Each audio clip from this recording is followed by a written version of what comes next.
Hello students, today we will start our new chapter from economics that is sectors of the Indian economy. आप लोग को याद होगा कि हमने 9th स्टैंडर्ड में इकोनॉमिक और नॉन इकोनॉमिक एक्टिविटीज़ के बारे में स्टडी करा था और उसी में हमने 3 सेक्टर्स इंडियन इकोनॉमी के 3 सेक्टर्स के बारे में पढ़ा था। तो यहाँ पर उन सेक्टर्स को थोड़ा सा और डिटेल्स में बताया गया है इस चैप्टर में आपको। So let we start sectors of Indian economy. तो इनको 3 पार्ट्स में डिवाइड किया हुआ है। फर्स्ट है on the basis of nature of economic activities. इसमें आपके 3 सेक्टर्स हैं, that is the primary, secondary and tertiary sectors. Now the second category is on the basis of employment condition and it's are divided in 2 parts, organized sector and unorganized sector. And the third is on the basis of ownership and it is also 2 parts, public sector and private sector. So let me start from the first, from the nature of economic activities. So first is your primary sector. So primary sectors क्या है? Primary sectors normally जो आपके जितना भी natural resources होते हैं या nature से जो जितनी भी चीज़ें हमें मिलती हैं उन पर बेस्ड होती हैं, ठीक है। जैसे कि आपका एग्रीकल्चर हो गया, किसी एनिमल से रिलेटेड हैं, जैसे मिल्क प्रोडक्शन हो गया, फिशिंग हो गई। इसके अंदर कोल जो आपकी माइनिंग और ओर्स वाली जो चीज़ें हैं वो भी इसी के अंदर इंक्लूड होती हैं। और ये जो सेक्टर है बेसिकली जितना इसको जो है वो सेकेंडरी सेक्टर इसको जो है एग्रीकल्चर सेक्टर भी एग्रीकल्चर एंड रिलेटेड सेक्टर भी बोला जाता है। Okay, now the second is your secondary sector. Secondary sector जो है प्राइमरी सेक्टर का से ही रिलेटेड है और इसका सेकेंड जो है वो पार्ट है। अब इसको प्राइमरी सेक्टर सेकेंडरी सेक्टर क्यों बोला जाता है? वो इसलिए बोला जाता है क्योंकि जो प्राइमरी सेक्टर में जो प्रोडक्शन होता है उसको जो इसमें कन्वर्ट किया जाता है, मैन्युफैक्चर्ड किया जाता है और इसको इंडस्ट्रियल सेक्टर भी बोला जाता है, ठीक है। एग्जाम्पल जैसे शुगर केन है, शुगर केन को कन्वर्ट कर दिया गुड़ में या आपके शुगर में। कॉटन है, कॉटन आपका प्राइमरी सेक्टर में आ जाएगा, उससे हमने वीविंग किया और उससे हमने फिर उसको क्लोथ जो है वो मैन्युफैक्चर किया, तो जो क्लोथ है वो आपका सेकेंडरी सेक्टर में आ जाएगा। Now the next is tertiary sector. Tertiary sector क्या है? जो आपका प्राइमरी सेक्टर है और सेकेंडरी सेक्टर है उन दोनों को जॉइन करने के लिए, उन दोनों को कंबाइन करने के लिए, या हम कह सकते हैं कि उन दोनों के प्रोडक्ट्स को एक जगह से दूसरी जगह पहुंचाने के लिए जो काम किए जाते हैं वो टर्शरी सेक्टर के अंदर आते हैं, ठीक है। हम ये भी कह सकते हैं कि प्राइमरी सेक्टर और सेकेंडरी सेक्टर जो है वो उनमें जो वो नेचुरल रिसोर्सेज से रिलेटेड हैं, बट यहाँ पर टर्शरी सेक्टर जो है वो पूरा सर्विसेज प्रोवाइड करता है, इसमें कुछ भी प्रोडक्शन नहीं होता, यहाँ पर सिर्फ सर्विसेज प्रोवाइड करी जाती हैं। जैसे कि आपका ट्रांसपोर्टेशन हो गया, आपके डॉक्टर्स हो गए, आपका बैंकिंग हो गया, ये सारी चीज़ें जो हैं आपकी सर्विस सेक्टर के अंदर आ जाएंगी। जैसे कि आपको कहीं जाना हो तो आपने आप बस में बैठे तो बस वाले ने आपको एक जगह से बैठाया और जहां आपको जाना था डेस्टिनेशन प्लेस पर, वहां पर आपको उतार दिया, तो ये क्या हो गया? उस बस वाले ने आपको सर्विस प्रोवाइड करी, इसमें कुछ भी प्रोडक्शन नहीं हुआ है, इज इट? तो ये आपके टर्शरी सेक्टर के अंदर आ जाता है। और सबसे इम्पॉर्टेंट बात ये है कि जो ये तीनों सेक्टर हैं वो एक दूसरे से रिलेट करते हैं। एक दूसरे के ऊपर इंटरडिपेंडेंट हैं। अगर किसी एक सेक्टर में भी कोई लॉस होता है या उसमें कुछ किसी चीज़ की कमी आ जाती है तो उसका इफ़ेक्ट दूसरे सेक्टर पर भी पड़ेगा। Is it? चलिए अब हम बात करते हैं कि जीडीपी की। जीडीपी का फुल फॉर्म है ग्रॉस डोमेस्टिक प्रोडक्ट। अब ये ग्रॉस डोमेस्टिक प्रोडक्ट क्या है? इसकी डेफिनेशन है gross domestic product it is the value of all final goods and services produced within a country during a particular year. It means कि जो भी फाइनल गुड्स और सर्विसेज हैं, जो भी किसी भी नेशन के पूरे एक साल के अंदर जो भी प्रोड्यूस होती हैं, चाहे वो गुड्स हों या सर्विसेज हों, उनमें जो भी हमें बेचने के बाद जो मिलता है, जो अमाउंट मिलती है, उसको हम ग्रॉस डोमेस्टिक प्रोडक्ट कहते हैं। जो उसकी वैल्यू निकल कर आती हैं वो ग्रॉस डोमेस्टिक प्रोडक्ट होता है। Is it? कैसे?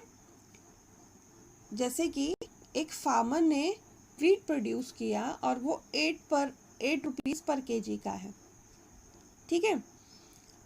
अब उसने वही 8 रुपीज़ पर केजी का जो वीट है वो उसने किसी फ्लो मिल वाले को सेल कर दिया 10 रुपीज़ पर केजी पर। अब उस फ्लो मिल वाले ने उसको ग्राइंड किया, उसका आटा बनाया और उसको एक बिस्किट बनाने वाली कंपनी को बेच दिया 60 रुपीज़ के जो है 10 पर केजी के हिसाब से।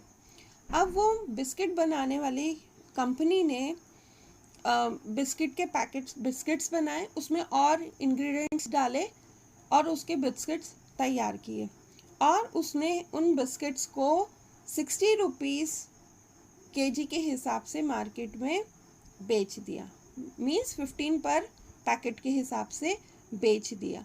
तो ये जो 8 रुपीज़ जो फार्मर ने प्लस किए उसके अंदर और 10 रुपीज़ जो फ्लो मिल वाले ने इंक्लूड किए, वो आपके जो 60 रुपीज़ हैं वो उसमें ऑलरेडी इंक्लूड हो चुके होंगे। इसलिए हम फाइनल गुड्स की बात कर रहे हैं यहाँ पर। जीडीपी में हम क्या लेंगे? फाइनल गुड्स की बात करेंगे, जो वैल्यू ऑफ फाइनल गुड्स है उसकी बात करेंगे।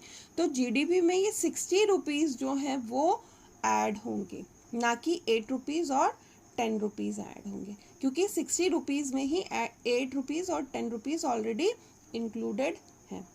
अंडरस्टूड? अब जो भी फाइनल गुड्स में जो भी फाइनल गुड्स के लिए जितना भी सामान लगता है, जैसे कि बिस्किट्स जो हमने अभी देखा कि बिस्किट्स में हमें वीट लगा, फिर नेक्स्ट उसमें जितने भी इंग्रेडिएंट्स और लगे, वो सारे के सारे हम उसको इंक्लूड नहीं करेंगे, क्योंकि ये जो है वो इंटरमीडिएट गुड्स कहलाए जाते हैं। तो इंटरमीडिएट गुड्स को हम कैलकुलेट नहीं करते जीडीपी में, हम केवल फाइनल गुड्स और सर्विसेज को ही इंक्लूड करते हैं जीडीपी के अंदर। Is it? नाउ अब हम देखते हैं कि ऐसा जो प्राइमरी सेकेंडरी और टर्शरी सेक्टर में क्या हिस्टोरिकल चेंजेस आए। Is it? तो सबसे पहले जब बिगनिंग हुई और चीज़ें स्टार्ट हुई, लोगों ने प्रोडक्शन करना शुरू किया, तो सबसे पहले जो है प्राइमरी सेक्टर आया। प्राइमरी सेक्टर की मतलब फार्मिंग, एग्रीकल्चर, ये सारी चीज़ें जो है वो शुरू करी गई। एग्रीकल्चर सेक्टर में जब थोड़ा सा इनपुट डाला गया, थोड़ी सी कुछ उनकी जो टेक्नोलॉजी थी, ओल्ड टेक्नोलॉजी थी, उनको चेंज करके जब एडवांस टेक्नोलॉजी को यूज़ करने लगे तो उनका प्रोडक्शन जो है वो थोड़ा सा बढ़ गया। तो सेल्फ कंजम्पशन के साथ साथ उनके पास जो सरप्लस था उन फार्मर्स ने उनको बेचना शुरू किया। जब बेचना शुरू किया तो उनकी जो है इनकम भी इंक्रीज़ हो गई और उनका जो बेचने और ख़रीदने का जो सिस्टम था वो भी काफ़ी चेंज हो गया और बढ़ गया। अब तकरीबन 200-300 साल पहले जो है आपका एक और नया सिस्टम जो है वो आया, that is the manufacturing system.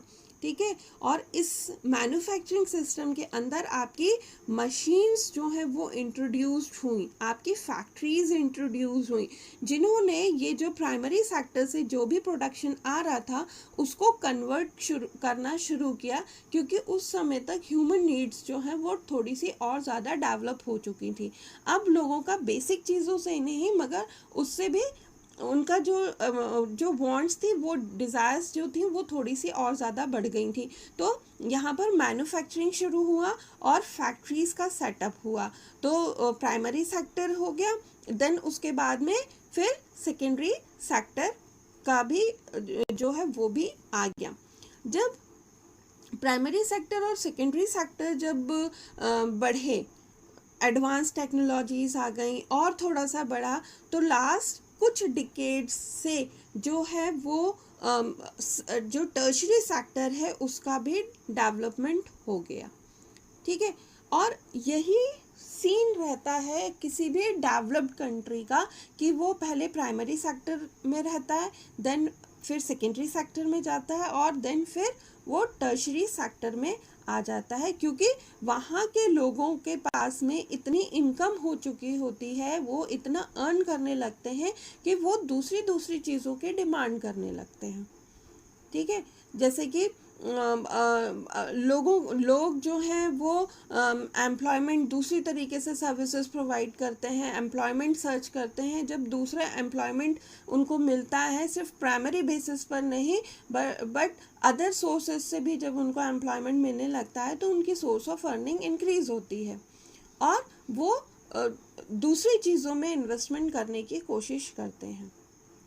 ठीक है, तो यहाँ पर आपके ये हिस्टोरिकल चेंजेस थे कि किस तरीके से सेक्टर्स जो है वो एक के बाद एक जो है वो चेंजेस आते हैं सेक्टर्स के अंदर। Now the rising importance of the tertiary sector in production. So tertiary sector का ही जो है उसका क्या इम्पोर्टेंस है प्रोडक्शन सेक्टर्स में या प्रोडक्शन के अंदर। तो सबसे बड़ी बात है कि जो कंट्रीज़ हैं वो बेसिक फैसिलिटीज़ तो चाहते ही हैं, लेकिन साथ में उनको और भी बहुत सारी चीज़ों बेसिक फैसिलिटीज़ की ज़रूरत होती है, जैसे कि हॉस्पिटल्स हो गए, आपके एजुकेशनल इंस्टीट्यूशन हो गए, पोस्ट और टेलीग्राफ हो गए, पुलिस स्टेशंस हो गए, बैंक्स हो गए। ये सारी क्या है, ये बेसिक सर्विसेज हैं जो कि आपके प्राइमरी और सेकेंडरी सेक्टर को भी चलाने के लिए इम्पोर्टेंस रखती हैं। Is it?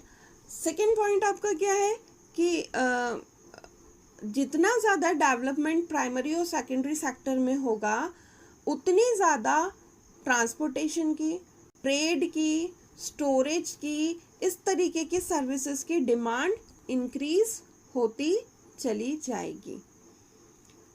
नेक्स्ट है, जैसे जैसे इनकम लेवल लोगों का इंक्रीज होगा उस वैसे लोगों की डिमांड्स जो हैं, दूसरी तरीके की डिमांड्स भी इंक्रीज हो जाएंगी। आप लोगों ने देखा होगा आजकल सब जो है बाहर आउटिंग पर जाके बाहर खाना पसंद करते हैं, मूवीज़ देखना पसंद करते हैं, कहीं पर विज़िट करना पसंद करते हैं, दूसरी जगहों पर जाना पसंद करते हैं, शॉपिंग करना पसंद करते हैं, मूवीज़ देखना पसंद करते हैं। तो ये सब क्या है कि जैसे लोगों की इनकम बढ़ी है तो बेसिक डिमांड से हटकर लोगों ने और दूसरी सर्विसेज की डिमांड करना भी शुरू कर दिया है, और वो एंटरटेनमेंट के लिए या अपनी डिज़ायर्स को कंप्लीट करने के लिए वो इस तरीके की सर्विसेज की डिमांड करते हैं। बेसिकली सिंपल सी बात है कि इनकम लेवल राइज हो रहा है तो दूसरे जो सर्विस सेक्टर्स हैं उनमें भी डेवलपमेंट आ रहा है। Is it? नाउ जो नेक्स्ट है वो एक और ये पॉइंट भी है कि जैसे जैसे डेवलपमेंट बढ़ रहा है वैसे ही कहीं कुछ जो है नई सर्विसेज जो है वो भी हमें देखने के लिए मिलती हैं, जैसे इंफॉर्मेशन टेक्नोलॉजी हो गया, बायोटेक्नोलॉजी हो गया।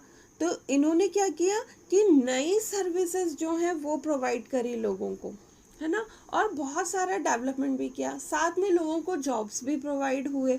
ठीक है।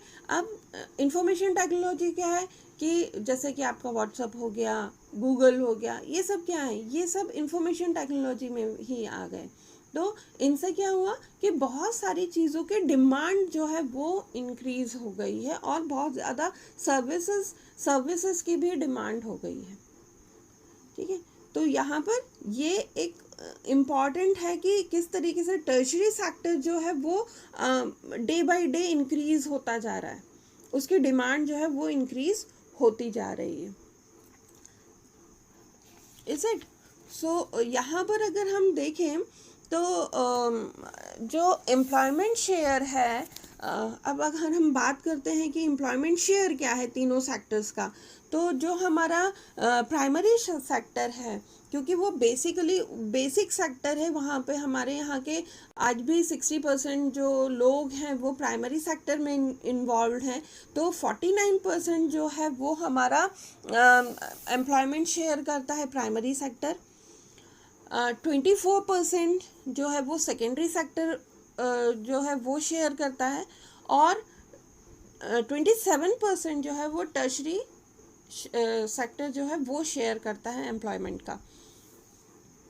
वहीं पे अगर हम जीडीपी शेयर की बात करें तो 15% जो है वो प्राइमरी सेक्टर जो है वो शेयर करता है, 27% सेकेंडरी सेक्टर शेयर करता है, और 58% जो है वो हमारा टर्शरी सेक्टर शेयर करता है।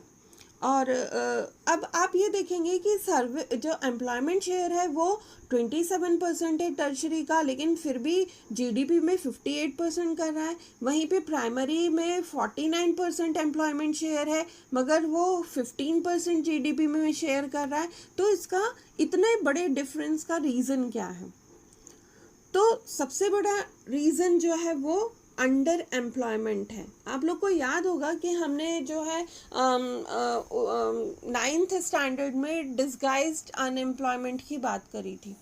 तो ये डिस्गाइज्ड अनएम्प्लॉयमेंट क्या है कि सपोज कर लो कि एक फार्म है, 1 हेक्टेयर का फार्म है, वहाँ पर हमें सिर्फ 10 लोगों की ज़रूरत है, और वहाँ पर 10 लोगों की जगह 15 लोग जो हैं वो काम कर रहे हैं। अब जो 15 लोग हैं वो हमें अपीयर तो हो रहे हैं, दिख तो रहे हैं कि वो वर्क कर रहे हैं, बट उन 15 लोगों की हमें ज़रूरत नहीं है। अगर उसमें से 5 जो हैं उनको हमने अगर हटा दिया तो वहाँ पे प्रोडक्शन में कोई फ़र्क नहीं आने वाला। वो जो 10 लोग काम कर रहे हैं तब भी उतना ही प्रोडक्शन होगा जितना 15 लोग करेंगे। तो ये जो एक्स्ट्रा 5 लोग हैं वो आपके डिस्गाइज्ड अनएम्प्लॉयड हैं, या उनको अंडर एम्प्लॉयड भी कहा जाता है। ठीक है। सो ये सिचुएशन जो है हमारे यहाँ पर बहुत ज़्यादा है, क्योंकि मोस्ट ऑफ द पर्सन्स जो हैं, पीपल्स, फार्मर्स जो हैं, वो हमारे प्राइमरी सेक्टर के अंदर इंक्लूड हैं। ठीक है। और ये जो है एक तरीके से कहें कि क्रूशियल कंडीशन है। अगर हम देखें तो हम इन लोगों को कैसे उस जगह से शिफ्ट कर सकते हैं अनएम्प्लॉयमेंट, डिस्गाइज्ड अनएम्प्लॉयमेंट से, कि गवर्नमेंट जो है वो किसी ना किसी तरीके से जो है इनके लिए एम्प्लॉयमेंट क्रिएट करे। ठीक है। ये वाली सिचुएशन जो है वो अर्बन एरियाज़ में भी हमें दिखने को मिलती है। अगर आप देखें तो कंस्ट्रक्शन साइट्स पर देखें जहाँ पे जितने लोगों की ज़रूरत ना हो लेकिन उससे ज़्यादा वर्कर्स काम करते हैं।